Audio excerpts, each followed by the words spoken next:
Assalamu alaikum everyone. Our next topic of discussion is erythrocyte sedimentation rate (ESR) from pathology section of first aid. We have discussed up till acute phase reactants, and today we will discuss about erythrocyte sedimentation rate (ESR). Basically, ESR measures how quickly the RBCs settle down at the bottom of the tube. So normally RBCs are separated via the negative charge. RBCs have negative charge upon them because of the presence of sialic acid on the membrane glycoproteins, which causes a repulsive force between RBCs and they don't stick together.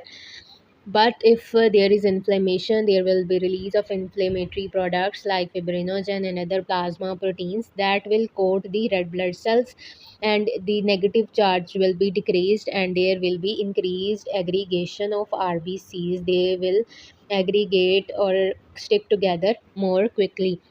So the denser RBC aggregate will fall at a faster rate within a pipette tube, and there will be increase in the erythrocyte sedimentation rate, and it is often co-tested with the C-reactive protein that is a more specific sign of inflammation.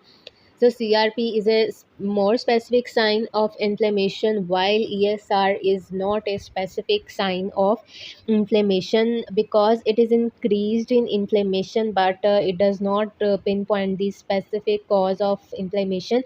We can just use it to monitor inflammation, to track the progress of a disease or treatment effectiveness.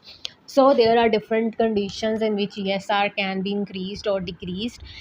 For example, in most anemias, there will be decrease in number of red blood cells and they will aggregate faster, and that's why the ESR will be increased.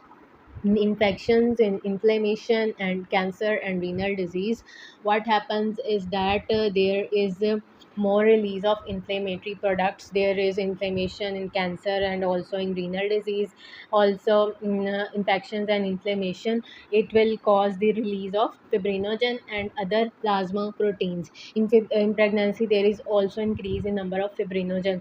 So when there is increase in number of fibrinogen, the RBCs will aggregate at a faster rate. There will be increased RBCs aggregation. They will aggregate at a faster rate at the bottom of the pipette tube, and there is increase in the ESR.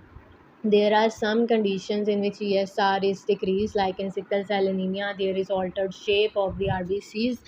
Due to abnormal sickle shaped RBCs, they hinder the relax formation and decrease in ESR. In polycythemia, there is increased number of red blood cells, which cause the increased viscosity of the blood and decrease the settling down of the RBCs. So ESR will be decreased. In heart failure, decrease ESR is not a consistent finding because ESR can be increased or decreased in setting of heart failure depending on the severity and the type of heart failure. In microcytosis, what happens is that the size of RBCs is small and they have altered shape, which cause the decreased aggregation of RBCs. And in hypofibrinogenemia, there is decreased number of fibrinogen, which is crucial for the relax formation, and will be decreased fibrinogen, the RBC's aggregation and clumping will be decreased and there will be decreased ESR. So that was all about ESR, erythrocyte sedimentation rate, which is a non-specific sign of inflammation, and the conditions that cause increase and decrease in ESR.